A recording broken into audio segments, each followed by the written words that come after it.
Hello दोस्तों, आज के इस वीडियो में हम सीखेंगे नोटपैड में फाइल को सेव करना और ओपन करना और क्लोज करना और नई फाइल बनाना। तो सबसे पहले हम नोटपैड को ओपन कर लेते हैं।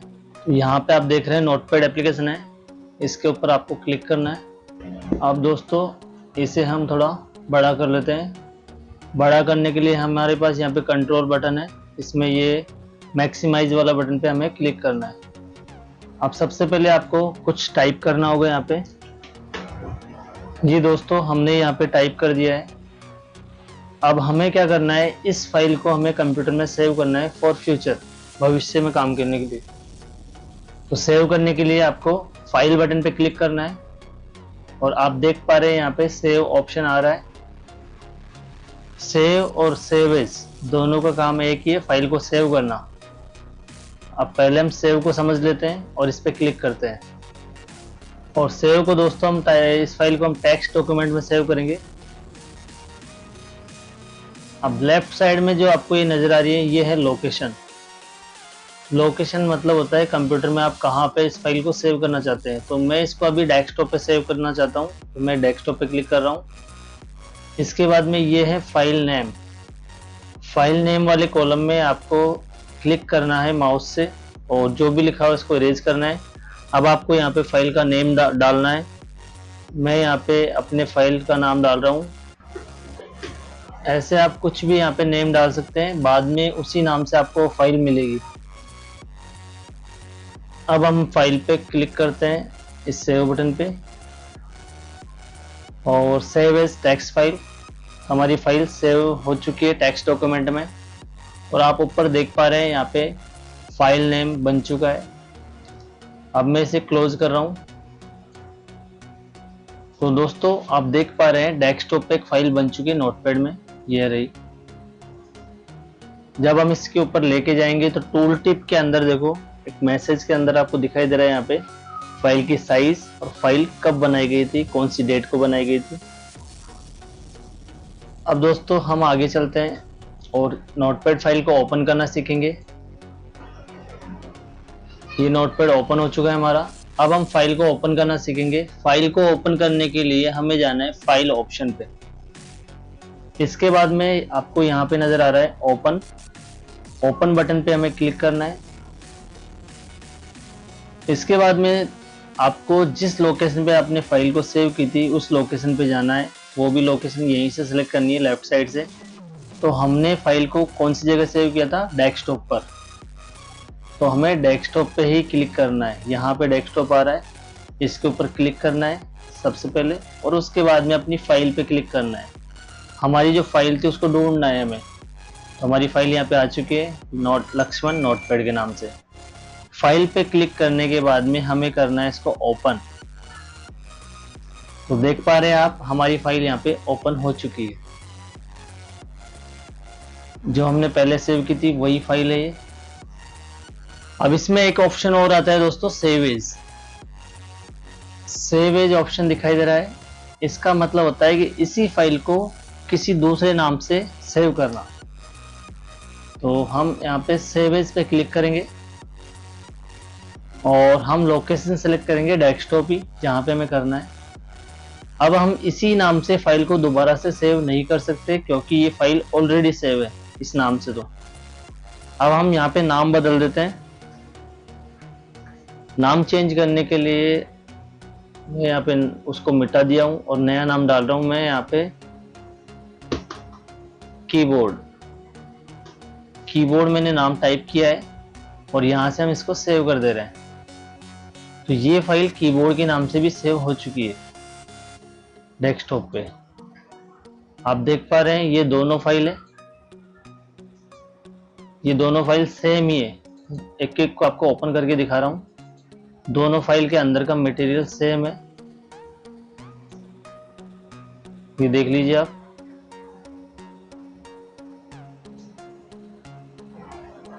तो इस प्रकार से हम एक ही फाइल को दो अलग अलग नाम से सेव कर सकते हैं सेव एज ऑप्शन से। अगर आपने उसी फाइल के अंदर कुछ काम किया है, तो पहले आपकी फाइल थी जैसे लक्ष्मण नोटपैड, इसी के अंदर कुछ काम किया है सपोज काम में यहाँ पे टेक्स्ट टाइप कर रहा हूँ, एक टेक्स्ट और ऐड कर रहा हूँ मैं, कीबोर्ड और माउस, ये मैंने इसके अंदर ऐड किया है। अब जब हम इस फाइल को क्लोज करेंगे तो हमारी फाइल सेव हो चुकी है। आगे ये नोटपैड में देखो ऑटोमेटिकली सेव हो चुका है। ऑटोमेटिकली सेव का ऑप्शन नोटपैड में आ चुका है विंडोज 11 के अंदर। तो हम जो भी टाइप करेंगे वो ऑटोमेटिक सेव होता जाएगा इसके अंदर। इसके बाद में अगर हमें इस नोटपैड एप्लीकेशन को बंद करना है तो यहाँ पे एग्जिट ऑप्शन आ रहा है, इस पे क्लिक करेंगे तो एग्जिट हो जाएंगे हम नोटपैड से।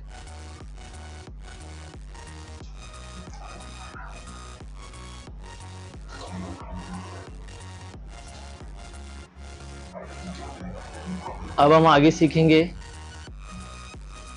Edit option. तो आप देख पा रहे हैं यहाँ पे एडिट ऑप्शन आ रहा है। एडिट ऑप्शन के अंदर बहुत सारे ऑप्शन है, मैं एक एक को आपको क्लियरली समझा रहा हूँ, ध्यान से आपको समझना है।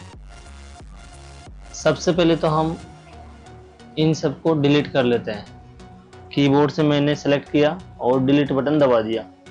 अब ये सारे ऑप्शन यहाँ पे जो भी टेक्स्ट थे वो डिलीट हो चुके हैं।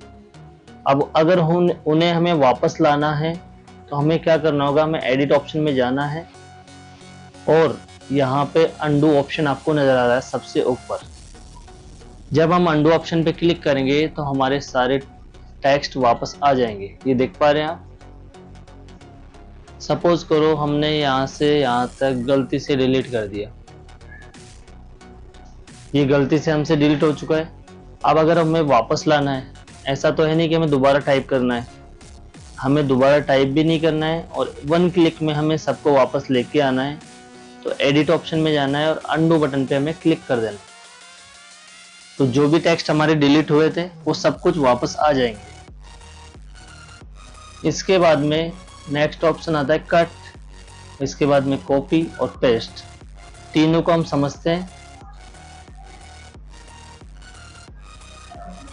सबसे पहले हमें सेलेक्ट करना होता है, माउस का लेफ्ट बटन दबा के रखना होता है। उसके बाद में कर्सर को धीरे धीरे आगे लेके जाना होता है जिस पार्ट को हमें सेलेक्ट करना है। तो ये सेलेक्ट हो चुका है ब्लू कलर में। अब आप देख पा रहे हैं जो ब्लू कलर में टेक्स्ट आपको दिखाई दे रहा है, हम एडिट ऑप्शन में जाके कट ऑप्शन पे क्लिक करेंगे तो वो टेक्स्ट वहां से हट जाएगा। वो वहां से क्या हो चुका है, कट हो चुका है। अब उस टेक्स्ट को हमें जहां पे भी लगाना है वहां पे क्लिक करना होगा। मान लो हमें लास्ट में लगाना है तो लास्ट में क्लिक करना होगा और नीचे लगाना है तो हमें एंटर बटन दबाना होगा नीचे आने के लिए। अब हमारा जो कर्सर जहां पे ब्लिंक कर रहा है वो टेक्स्ट वहां पे लग जाएगा। हमने कट कर लिया है, लगाने के लिए हमें एडिट ऑप्शन में ही जाना है और पेस्ट बटन पे क्लिक कर देना है। तो आप देख पा रहे हैं ये टेक्स्ट सबसे पहले ऊपर था और हमने कट करके इसको नीचे लिया है। अब हम सीखेंगे कॉपी ऑप्शन। ये कॉपी ऑप्शन ऐसे वर्क नहीं करेगा। इसके लिए हमें टेक्स्ट को क्या करना पड़ेगा, सेलेक्ट करना पड़ेगा। जितना भी टेक्स्ट, चाहे से 1 वर्ड लेना हो या 2 वर्ड लेना हो, जितने भी कैरेक्टर आपको लेने हो वो सिलेक्ट कर सकते हैं आप। मैं यहाँ पे ओनली इंसर्ट टेक्स्ट की कॉपी करना चाहता हूँ तो मैंने इंसर्ट को सेलेक्ट कर लिया है। इसके बाद में एडिट ऑप्शन में जाना है और यहाँ पे अब कॉपी बटन हाईलाइट हो चुका है, इसके ऊपर हमें क्लिक कर देना है। तो टेक्स्ट की कॉपी हो चुकी है। अब हमें लगाना है, जहां पे भी आपको लगाना है उस जगह हमें क्लिक करना होगा। इसके बाद में हमें जाना है एडिट ऑप्शन में और क्लिक करना होगा पेस्ट बटन पे। तो आप देख पा रहे हैं इंसर्ट यहाँ पे भी है और इंसर्ट यहाँ पे भी है। इस प्रकार से आप एक ही टेक्स्ट की अलग अलग कॉपी कर सकते हैं। जैसे यहाँ पे कमांड बटन दिखाई दे रहा है, इसको कॉपी करना है, सेलेक्ट करेंगे, एडिट में जाएंगे, कॉपी बटन पे क्लिक करेंगे और जिस जगह लगाना है वहां पे क्लिक करेंगे और एडिट में जाके पेस्ट बटन पे क्लिक कर देंगे। तो कमांड टेक्स्ट तो दो जगह आ चुका है, यहाँ पे और यहाँ पे। अब आगे हम सीखेंगे क्लियर फॉर्मेटिंग। क्लियर फॉर्मेटिंग क्या काम आता है, जब हमने टेक्स्ट को सेलेक्ट कर लिया है और उसकी साइज वगैरह हम बढ़ा देते हैं।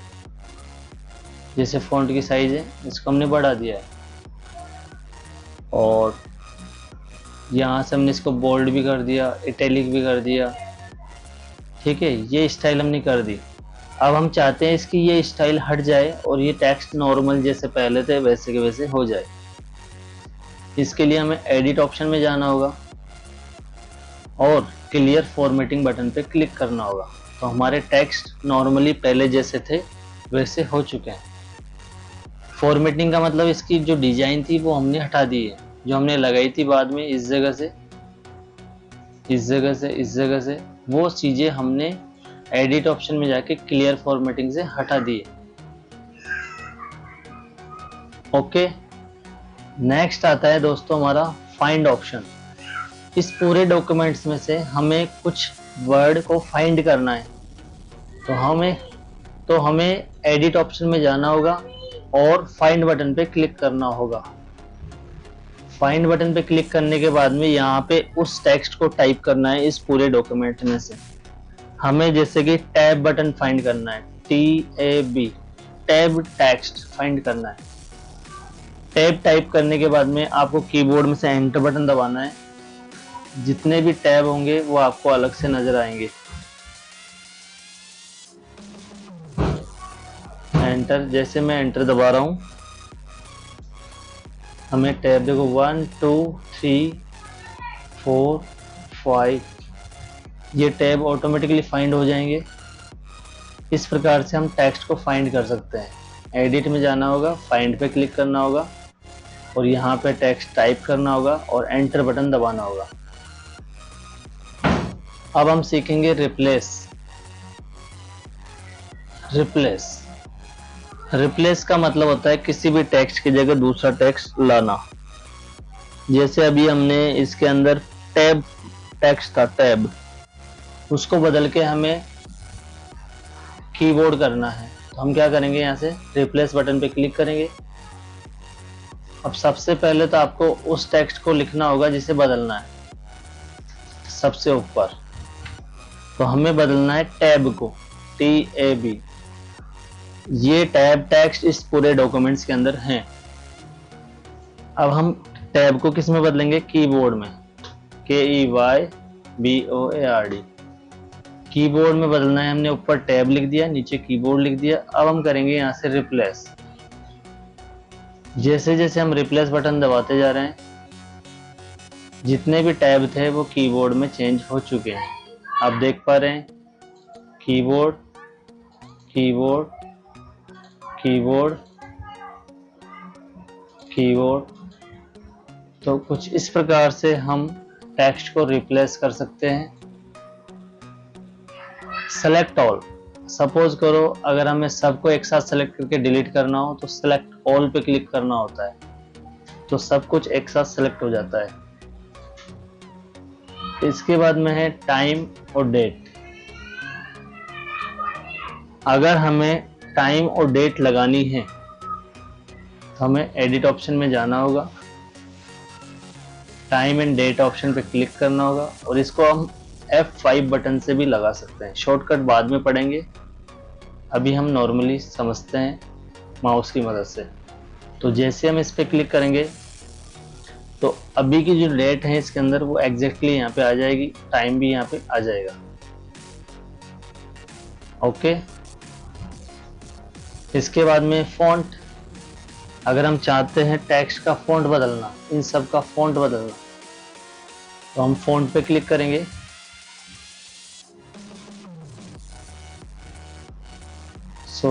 फॉन्ट पे क्लिक करने के बाद में हमें यहाँ से फॉन्ट लेना होगा। इस जगह से हमें फॉन्ट बदलना होगा जो भी हमें लेना है। जैसे मैंने चिल्लर फॉन्ट ले लिया है, इसके बाद में मैं इसको क्लोज कर रहा हूँ।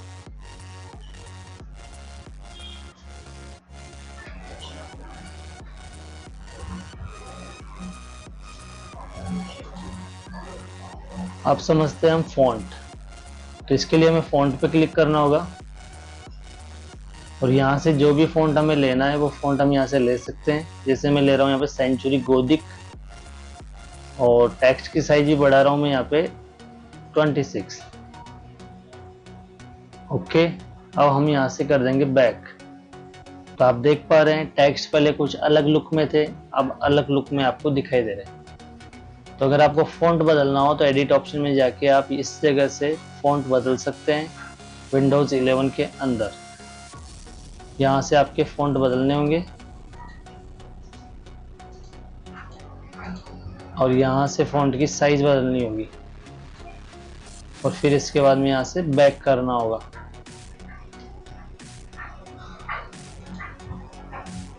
अब लास्ट में दोस्तों आता है व्यू ऑप्शन।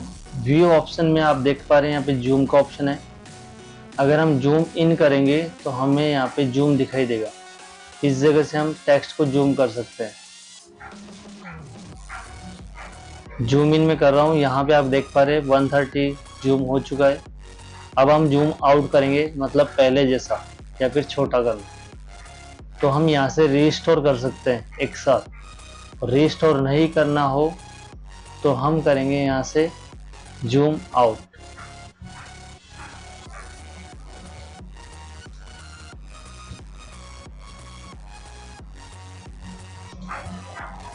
ये जूम आउट हो चुका है। और जूम आउट करना है आप और कर सकते हो। आप देख पा रहे हो ये पहली वाली स्थिति में आ रहा है जूम आउट। यहाँ पे आप देख पा रहे हैं 100% वापस जूम हो चुका है। इसके बाद में नीचे आता है स्टेटस बार। जो आपको यहाँ पे लाइन दिखाई दे रही है, कॉलम दिखाई दे रहे हैं, कैरेक्टर्स दिखाई दे रहे हैं, वो स्टेटस बार में नजर आते हैं। परसेंटेज वगैरह ये सब कुछ यहाँ पे स्टेटस बार में नजर आते हैं। अगर हम इस पे यहाँ पे क्लिक कर देते हैं तो आपको स्टेटस बार दिखाई नहीं देगा। तो अगर आपको स्टेटस बार दिखाना है तो आप यहाँ से दिखा सकते हैं। वर्ड रैप, अगर हम वर्ड रैप पे क्लिक नहीं करेंगे तो जो हमें लाइन दिखाई दे रही नीचे की तरफ, ये लाइन आगे की ओर जाएगी। वर्ड रैप, ये देख पा रहे हैं आप, ये टेक्स्ट आगे की ओर जा रहा है। तो यहाँ पे हमें वर्ड रैप पे क्लिक करना होता है।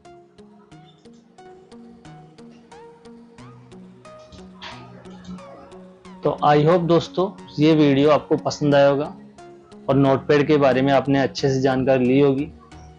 अगर वीडियो आपको पसंद आए तो वीडियो को लाइक करें, शेयर करें और हमारे चैनल को सब्सक्राइब करें, ताकि आपको ऐसी ही वीडियो की जानकारी मिलती रहेगी सबसे पहले। मिलते हैं दोस्तों नेक्स्ट वीडियो में, तब तक के लिए जय हिंद, वंदे मातरम।